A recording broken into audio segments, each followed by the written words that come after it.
What's up, guys? Trying not to say right after I say that. Somebody pointed out that I go, "What's up, guys?" In every single video. It's one of those useless words that God, there I go. That we were taught not to say. I actually had a class that hit on this in college. I forget what class it was. Anyway, they tell you not to use useless words like and okay, and it's very, very hard not to do if you're accustomed to doing it. So I'm trying to break myself of that. So if you hear a long pause, it's because I'm trying to figure out what to say next without saying So somebody wanted me to do a Socom Elite review. As you can see, I love these knives. They are not just Microtech folding knives and that's it. I mean, they're not popular in my eyes just because they're Microtech and they look tactical and all that crap. These knives are extremely high performance. Extremely high performance. Emphasis on extreme. People think that, well, I guess you could think that these are just self-defense blades. They have a lot of good characteristics for self-defense or tactical use, I guess. That's not really me. I don't carry a knife for self-defense at all. Probably would not even use it as a last-ditch effort. If my gun can't defend me, then I'm probably going to de-ass the area and try and get out of the danger zone.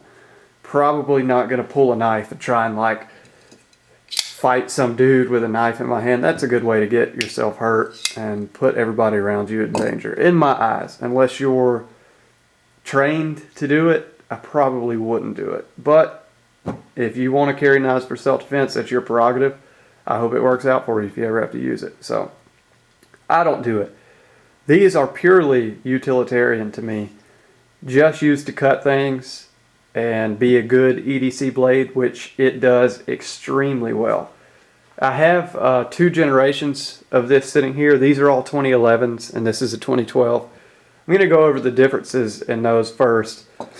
First, I want to show you the 3 different variations that it comes in. You have coated blade. So you have this coating very similar to Cerakote in feel. It is a little bit tougher than Cerakote in my experience, just comparing it to something like an Emerson coating, which is in fact Cerakote. It's just a tad bit tougher.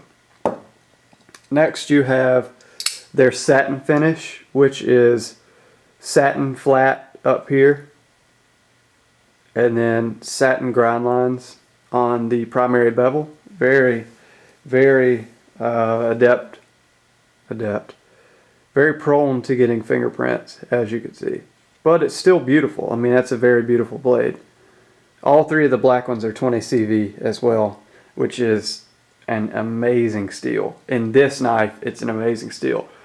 This steel and this blade geometry has outperformed everything else I've ever tested, including an RJ Martin in S110V. This is the stonewash version, which you still have the satin flats. It is stonewash, but the satin shines through more than the stonewash. Then you have on the primary grind, you have stonewash finish, which doesn't take fingerprints or anything like that. This is my user one, just because it's the first one I got, and the first one I put in my pocket. Now, the 2012 I have is black coated as well, so there's nothing to show there. The grip tape insert models come with standard Torx screws, like you see there, just standard Torx construction. The carbon fiber inlay versions come with Microtech's proprietary screws. Don't know why that is. I guess there's just something different. He wants you to stay out of these, I guess. I don't know. But there are some differences in the 2011 versus 2012 models, and I'll show you. Now, first and foremost, you have a thinner lock bar on the newer model. Not very noticeable, but it is there. I mean, it's probably 1/2 mil thinner. In addition to the thinner lock bar, you have lower weight. This is 1/4 of an ounce lighter than the 2011 model. Could be a combination of the smaller lock bar, the thinner lock bar, and the carbon fiber inserts. I'm sure they weigh a little bit less than the grip tape. That's probably all that constitutes that difference in weight. The glass breaker is just a little bit different. The glass breaker on the 2011 model is more pointy, sticks out a little bit further. The glass breaker on the 2012 is more squat and closer to the handle. Something I have noticed on three of the four 2011 models I owned, the glass breaker rattled and made noise. On 3 out of 3 2012 models I've handled, not owned, the glass breaker is stationary. So it doesn't rattle, it doesn't make noise, nothing like that. So that's an improvement in my eyes. One of the largest improvements that they've made is the 2011 model did not even have washers in the pivot. You can't see through there. You're just going to have to take my word for it. There are no washers in the 2011 model that I know of. You can just see a little step out on the aluminum where the washers would be, but it is part of the scales, and then the blade just rides directly on the aluminum. There's nothing wrong with this. This is smoother than a lot of knives that I've owned. I mean, it's incredibly smooth to have no washers. There could be a tiny thin washer in there, but you can't see it just because the blade mates up to the aluminum so closely. There's a good shot of it right there. You can see that the blade is butting right up against the aluminum. There's really no gap for a washer there.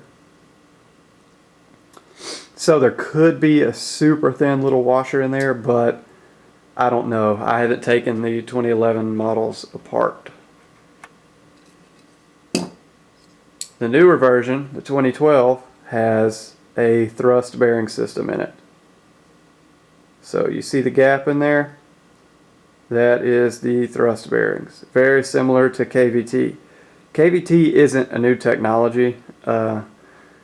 Kershaw just took a page out of Benchmade's book and named it something fancy. This technology isn't new at all. Brad Southard informed me of that. So, just the same old thrust bearing system that has been used for a while. In addition to that new bearing system, the detent got a boost. So the 2011s all had weak detents. Every single one of them, weak detent. Weak detent. This one's a little bit stiffer, so 2012, you can hear that click. Now when you overcome the detent, the blade just flies out. I mean, it rockets out of there. So the detent plus the bearings makes for a knife that opens extremely quickly. There's not many autos that are faster than this, and I'm not putting much pressure. If you really want to get on it, you can sling it out incredibly fast. So the new detent plus the bearings are a huge improvement in my eyes, although the 2011 version is not bad at all. I mean, I have 3 of them. I do wish that you could get 20 CV in this blade or this handle style. I do much prefer the colored aluminum with the carbon fiber inserts over black on black with grip tape. It is just much more attractive in this package than that. Although I can deal with it. Aesthetics aren't really super high on my priority list, but it does matter to everybody. It matters. Pretty much it for the differences in the generations. Now I'm just going to jump straight to the review of the knife. If you carry knives to cut, and that's pretty much it, you don't care about prying car doors open or spine whacking or anything like that, which this would probably take it, you're going to love the Socom Elite. It is ground thinner than just about every other knife that I've owned, save for the Benchmade Onslaught. This is 0.02 inches at the edge, which is about 0.5 millimeter. So it is ground extremely thin at the edge. So much so that it cuts better than just about everything that I own, except for Kylie's 1.0 fixed blade that I got, CKC knives. This knife, all of them, will cut better than anything you've owned previously, I would imagine. If you've owned just run-of-the-mill Spydercos and Benchmades and Kershaws, this will outperform those knives, almost guaranteed, depending on the knife that you have. I was honestly really surprised with how well these things cut, just because it has a 5mm thick blade, but the flat grind tapers down to an extremely thin edge. It cuts well. That's the gist of what I'm trying to say. If you're push cutting paracord, I mean, it goes right through it. Slicing rope, which is something really hard to get through, this knife has no problem. Cardboard zips right through it. If you carry a knife to cut well, this thing will do that extremely well. I would honestly say get one of these and try it just for the cutting performance. Even if you don't like the knife, get it, try it out, and sell it. They honestly hold their value extremely well. So if you end up not liking the knife, sell it. But you do need to experience how well these things cut for how thick the blade is. I mean, it's pretty amazing the geometry that he was able to get on these knives, despite the thick spine. The knife is light. It's 4.25 ounces. These are 4.5. That's really light for how big this knife is. You have a 4-inch blade. I can't remember the exact specs, but I'm going to call this a 4-inch blade with a pretty generous handle, and it's honestly a big knife compared to a Spyderco Military. They are not too far off in size. If you line up the handles back here, not too far off, given the Spyderco is light as well. But thanks to the aluminum and pretty much the aluminum handles, this thing is extremely light for the size. It's built really well. The fit and finish is great, despite what you may hear about Microtech. When people talk about Microtech's quality, a lot of them are parroting what they hear on the forums. I really strongly urge you to get some Microtechs yourself and then try them out, because I live close to one of the largest Microtech selections in the United States, and I've held almost every one of them that they carry, and they're all built extremely well. I've never had one with a funky grind or a lock that was had lock rock or anything like that. They are more consistent than Benchmade, Spyderco, and Kershaw combined. That's just my opinion, but I've handled over 100 Microtechs just in the past couple months, over 100 new ones. Keep in mind they constantly buy and sell these knives, so they get more in constantly. Every single one of them have been spot on and really consistent in their fit and finish. Microtech may not have the best customer service, but their fit and finish is great. There's really no denying that. There may be one or two that slips out with some grind lines here or there, but they never send out a non-functioning knife or a knife that's just unacceptable in my eyes.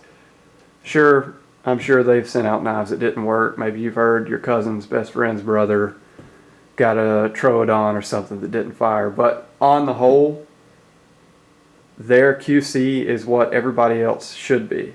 And that's just my opinion, but I've handled more Microtechs than you have, I promise you, save for maybe somebody that sells them for a living, and their quality control is spot on. Marafoning might not be the most popular guy for the moves he made with a 777, but if you look at the knives themselves, they're great. Moving away from the philosophy of it all, the lock bar, it is a liner lock, although it's pretty much as thick as a frame lock. It is steel, so it's not titanium. It's not going to wear any appreciable amount over the lifetime of the knife. This one I flicked, I would conservatively guess 5,000 times, and the lock has not moved from the spot that it came to me stock. So they are very long wearing knives. The lock bar is actually replaceable in this knife. you can see under the clip.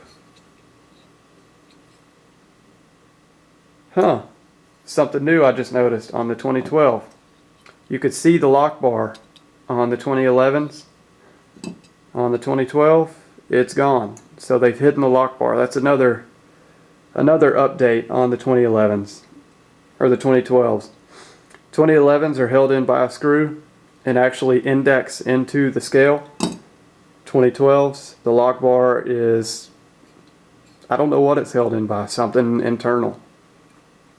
Still functions the same way. The lock bar is a separate piece from the scales. It's just a piece of steel that has no cutout, so it's full thickness all the way down to where it hinges. And the spring tension is provided via a coil spring down in the handle. You're not going to be able to see it because I don't have a flashlight handy. Well, yeah, dude, I lied to you. See if we can see the spring down in there. Yeah, you could see it. So there is the coil spring. Some people have taken issue with this setup, saying that the spring is going to be less reliable. If it wasn't a coil spring, I would probably agree with that statement, but you have to think coil springs have been used in firearms for hundreds of years, and there are firearms that were made 100 years ago with coil springs that still function. I would have to imagine that our metallurgy is better than it was 100 years ago. And if they could make coil springs that last 100 years, I'm sure that Marifoni used high quality springs that will last even longer than that. The coil springs in firearms usually take much more abuse than this knife will ever take or get. So I really would err on the side of never worrying about the coil spring. I would worry about you sharpening the blade away before the coil spring broke. And I've actually never heard of an instance where that spring broke. So pretty much safe to say that it won't break for a long time. There's really not much to say about this knife. I don't want to run off specs. It's just a great EDC knife that performs exceptionally well. If you use paramilitary twos and militaries and think they slice well, they do slice well, but it's nothing compared to this knife. I know that's a shock to some people. They see these full flat grinds and they think, well, that's going to slice way better than this just based on the grind, but it's actually not that way. This is like 0.8 millimeters behind the edge, and this is 0.5, and that is enough of a difference to tell when you're cutting. Trust me, it makes a big difference. The taper of this grind is just excellent, and it cuts very well. So if you want to carry a knife that cuts good, cuts well, get this thing. It is tip down only, right hand carry. Sorry for you southpaws, but that's the way it is. Just due to the design of the knife, I don't think you could ever do tip up, but maybe you could drill and tap it for left hand. Probably a lot of work though, more than it's worth. Just a good knife, all around good knife. It is spendy, I think $270 on the internet, but it's worth it. I mean, it's something that you can carry for a lifetime and use for a long time. Something I didn't touch on is the steel choice. The 2012 models right now are being made with S35VN. They do the best S35VN that I've ever used, and I've used a bunch of companies just due to the debacle I had with it before. This S35VN cuts better than a lot of other manufacturers' higher end steels like ZDP and M4. Their S35VN outlasts a lot of those knives. Go check my cut test. I'll probably put it in the description. The 20CV does perform a little bit better, much better actually on the long term, but they don't make these anymore and they're commanding a premium now. So do not feel undergunned with the S35VN because they do it better than anybody else I know of right now, save for probably some custom makers. I'm talking about production. They do it really well. I'm going to go ahead and say that their grind, these blade shapes and blade geometry, would probably make any steel perform really well. I'm sure HCR13 MOV in this platform would probably outlast a lot of higher end steels. But when you put S35VN in this shape, it just lasts for a long time. If you go watch my cut test, you'll be surprised at how long it keeps a fine edge, I imagine. Anyway, I've rambled about this for a long time now, one of my longest videos. Sorry for that, but for the person that wanted the Socom Elite review, I hope this was good enough. I don't do the same kind of reviews that most people do. Maybe they're useful. Hopefully. Anyway, thanks for watching, guys, and I'll see you next time.